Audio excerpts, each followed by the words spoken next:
Hello दोस्तों, कैसे हैं आप सभी। मैं संदीप कुमार स्वागत करते हैं आपके अपने YouTube channel Sandeep physics classes में।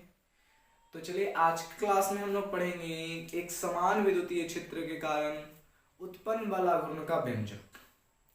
एक समान विद्युतीय क्षेत्र के कारण जो बलाघूर्ण का व्यंजक निकलता है उसके बारे में हम लोग देखेंगे। उसके बाद आप किए गए कार्य का भी व्यंजक निकालेंगे। तो सबसे पहले हम लोग बारी बारी से चीजों को देखते हैं। सबसे पहले एक समान विद्युतीय क्षेत्र देखेंगे, उसके बाद आपका एक समान विद्युतीय क्षेत्र के कारण बल आघूर्ण देखेंगे। बल आघूर्ण कहने का मतलब ये आपको याद आना चाहिए।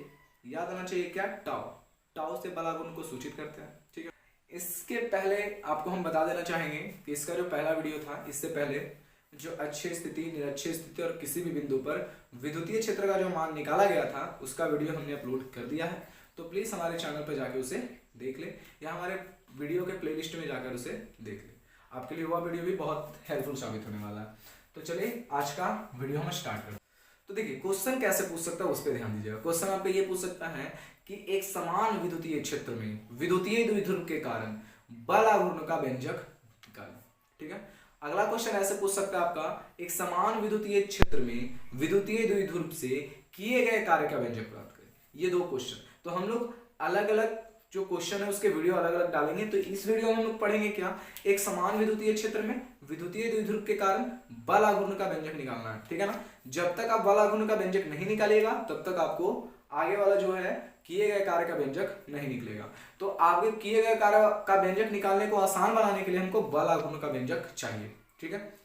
इससे पहले हमने एक और वीडियो आपके लिए अपलोड किया है, अक्षीय स्थिति, निरक्षीय स्थिति और किसी भी बिंदु पर विद्युतीय क्षेत्र का व्यंजक आप लोग के लिए। इस वीडियो, वो भी वीडियो आप लोग के लिए बहुत इंपॉर्टेंट होगा। वो हमारे चैनल पे जाके, हमारे वीडियो के प्लेलिस्ट में जाके उसे जरूर देखें। तो चलिए, आज की क्लास हम लोग स्टार्ट करते हैं। तो देखिए, क्वेश्चन हमारा क्या था, एक समान विद्युतीय क्षेत्र में विद्युतीय द्विध्रुव के कारण बल आघूर्ण का व्यंजक। बल आघूर्ण कहने का मतलब है, आपको याद आना चाहिए टाउ। क्या आना चाहिए? टाउ। बल आघूर्ण को हम लोग टाउ से सूचित करते हैं। किससे सूचित करते हैं? टाउ से। बल आघूर्ण, बल आघूर्ण को किससे सूचित करते हैं हम लोग? टाउ से सूचित करते हैं, ठीक है। टाउ, बल आघूर्ण को टाउ से सूचित करते हैं। टाउ बराबर एक फॉर्मूला आना चाहिए आपका। जो टाउ बराबर फॉर्मूला आपका आएगा वो पी ई साइन थीटा के बराबर आएगा, ठीक है। तो देखिएगा, पी ई साइन थीटा के बराबर हम लोग इसे कैसे लाते हैं। सबसे पहले आपको ज्ञात क्या करना है, एक समान विद्युतीय क्षेत्र। तो मैंने एक समान विद्युतीय क्षेत्र के बारे में देखिए, यहाँ पर डायग्राम मैंने बनाया। ये हमारा मान लेते हैं, सपोज यह एक समान विद्युतीय क्षेत्र है। क्या है यह? एक समान विद्युतीय क्षेत्र। एक समान विद्युतीय क्षेत्र है। एक समान विद्युतीय क्षेत्र में किसी विद्युतीय द्विध्रुव को या किसी विद्युतीय द्विध्रुव के कारण बल आघूर्ण का व्यंजक। देखिए, एक समान विद्युतीय क्षेत्र हमने कितना माना, तो एक समान विद्युतीय क्षेत्र का जो वैल्यू मैंने माना वो कितना माना? E, ठीक है। इस पर विद्युतीय द्विध्रुव रखेंगे। यहां पर एक विद्युतीय द्विध्रुव मैंने रख दिया, यहां पर माइनस क्यू कंसिडर किया, यहां पर प्लस क्यू, ठीक है। विद्युतीय क्षेत्र का मान यहां पर हमने E रखा, E के सापेक्ष, यहां भी E के सापेक्ष, ठीक है ना। यहां पर माइनस क्यू, यहां पर प्लस क्यू, ठीक है। अब देखिए, यहां पर माइनस क्यू, यहां पर प्लस क्यू हमने रखा, ठीक है। देखिए, विद्युतीय द्विध्रुव आघूर्ण कहने का मतलब, ध्यान दीजिएगा, क्यू ई और यहाँ पर प्लस क्यू ई है, यहाँ पर माइनस क्यू ई है। यहाँ पर देखिए माइनस क्यू ई, यहाँ पर प्लस क्यू ई। तो यहाँ से आप बोल सकते हैं कि यह विद्युतीय द्विध्रुव के दोनों सिरों पर एक बल लग रहा है। बल का मैग्नीट्यूड सेम है, बस उसका नेचर डिफरेंट है। मैग्नीट्यूड सेम है, नेचर डिफरेंट है। एक बल प्लस की ओर लग रहा है, एक बल माइनस के सापेक्ष लग रहा है। तो ध्यान दीजिएगा, आपको नहीं पता है कि यहाँ पर बल कैसे लग रहा है, यहाँ पर बल का फॉर्मूला कैसे आया। तो आप ध्यान दीजिएगा, एक फॉर्मूला आपको पता होगा, विद्युतीय क्षेत्र की तीव्रता इज इक्वल टू, फॉर्मूला होता है आपका E बराबर F बटे Q। तो यहां से आप बल का मान निकालिएगा तो आपका क्या आ जाएगा, बल का वैल्यू आ जाएगा E इंटू क्यू। तो यहां जो आपका Q इंटू E या E इंटू क्यू दोनों बल के बराबर हैं। तो आपके यहां पर भी बल लग रहे हैं, यहां पर भी बल लग रहे हैं। एक प्लस की ओर लग रहा है, एक माइनस की ओर लग रहा है। तो यहां आप बोल सकते हैं कि यहां भी एक बल का काम कर रहा है, यहां पर एक बल काम कर रहा है, ठीक है। अब देखिए, मैंने इसे थोड़ा सा इधर बढ़ाया, क्या किया, यहां पर बढ़ा दिया। अब बढ़ाने के बाद इसको, ये वाले रेखा को यहां से लाकर मैंने इसको मिला दिया, ठीक है ना। तो मैंने जब इसको मिलाया, जब इसको हमने मिलाया तो ध्यान दीजिएगा, यहां पर एक कोण का निर्माण होगा, जिस कोण का नाम क्या देंगे? थीटा। यानी विद्युतीय द्विध्रुव जो है इस सतह के साथ एक कोण का निर्माण करेगा, उस कोण का मान हम लोग कितना देंगे, थीटा देंगे। कितना देंगे, थीटा। जब कोण का मान थीटा देंगे, आपको पता है जब कोई एंगल, जब कोई सतह थीटा के साथ हो तो वो कॉस थीटा होता है, और जब कोई सतह थीटा के साथ ना हो तो वह साइन थीटा होता है। आप इसे बोल सकते हैं, इसकी टोटल डिस्टेंस को आप मान सकते हैं कितना, 12। अल्प दूरी है तो 12 मानना है, ठीक है। अब ध्यान दीजिएगा, यानी विद्युतीय द्विध्रुव है, विद्युतीय द्विध्रुव की कुल लंबाई को कितना से सूचित करते हैं, 12 से। अब ध्यान दीजिएगा, जिस सतह के साथ कोण बने वो कॉस थीटा, जिस सतह के साथ कोण बने वो कॉस थीटा, और जिस सतह के साथ कोण ना बने वो कौन सा थीटा, तो साइन थीटा। बताइएगा, ये वाले सतह के साथ कोण बना है, ये वाले सतह के साथ कोण बना है, देखिएगा ये वाला जो सतह है वो कोण बना है, तो ये वाला सतह कोण बना है तो वो कॉस थीटा होगा, और ये वाला सतह के साथ कोण नहीं बना है तो यह क्या होगा, साइन थीटा होगा। किसके कारण बना है, तो ये विद्युतीय द्विध्रुव के कारण बना है, ये विद्युतीय द्विध्रुव के कारण बना है। तो विद्युतीय द्विध्रुव जिसके कारण बनता है उसको हम लोग साथ में लेकर चलते हैं, तो 2l साइन थीटा है। जैसे मैंने आपको पहले वाले वीडियो में बताया था, जब p cos थीटा के कारण अक्षीय स्थिति में था, जब p cos थीटा के कारण यानी थीटा के कारण जब अक्षीय स्थिति में था तो हम लोग p को किसके साथ लिखते थे, cos थीटा के साथ। साइन निरक्षीय स्थिति में था तो साइन थीटा के साथ लिखते थे। यानी जिसके साथ, जिसके कारण किसी भी थीटा का निर्माण होता है, किसी भी कोण का निर्माण होता है, तो उसको हम लोग साथ में लेकर चलते हैं। ये 2l भुजा के कारण, ये 2l भुजा के कारण, ये 2l विद्युतीय द्विध्रुव के कारण एक भुजा का निर्माण होता है, एक भुजा का निर्माण हुआ जिसका नाम हमने क्या रखा, 2l साइन थीटा।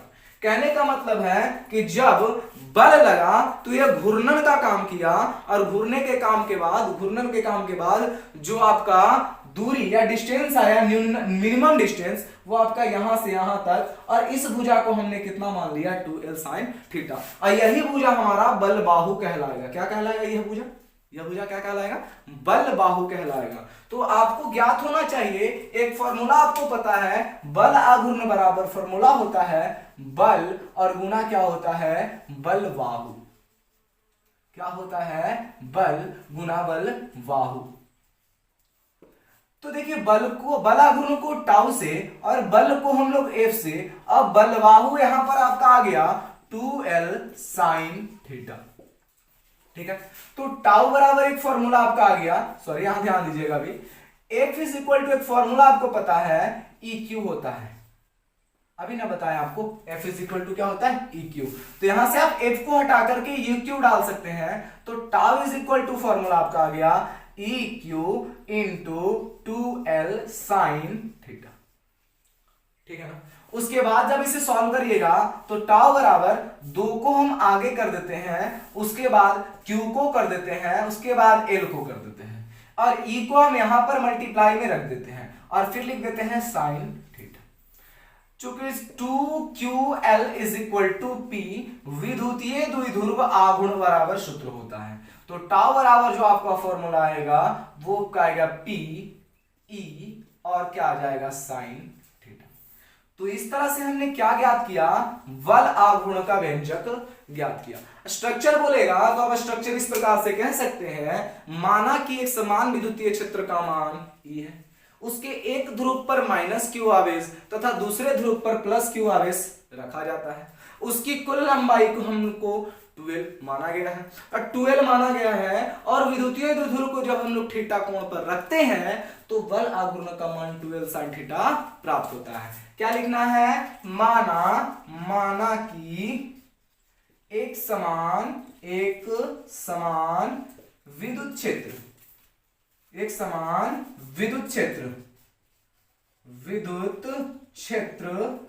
का मान कितना है, वेक्टर E। इसके एक सिरे पर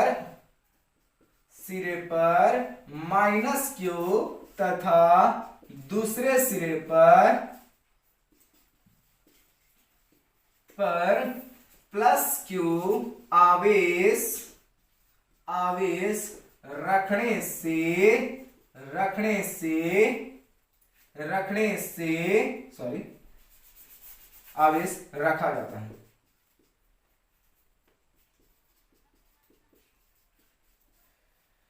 ठीक है। उसके बाद आप बोल सकते हैं जिसमें विद्युत द्विध्रुव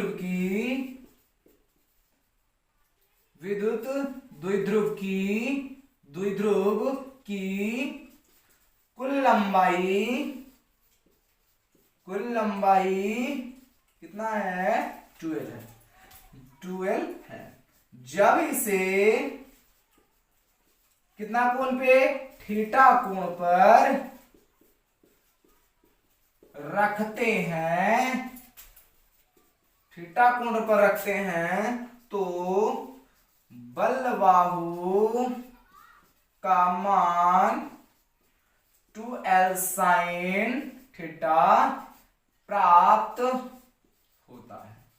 बस इतना लिखना था। तो इस प्रकार से हमने ज्ञात कर लिया एक समान विद्युतीय क्षेत्र में विद्युतीय द्विध्रुव के कारण बल आघूर्ण का व्यंजक। अब हम लोग अगले वीडियो में देखेंगे एक समान विद्युतीय क्षेत्र में विद्युतीय द्विध्रुव को थीटा कोण पर घुमाने से किए गए कार्य का व्यंजक। ठीक है ना। तो चलिए हमारे वीडियो के साथ बने रहिए। तब तक के लिए धन्यवाद। आपका दिन शुभ हो।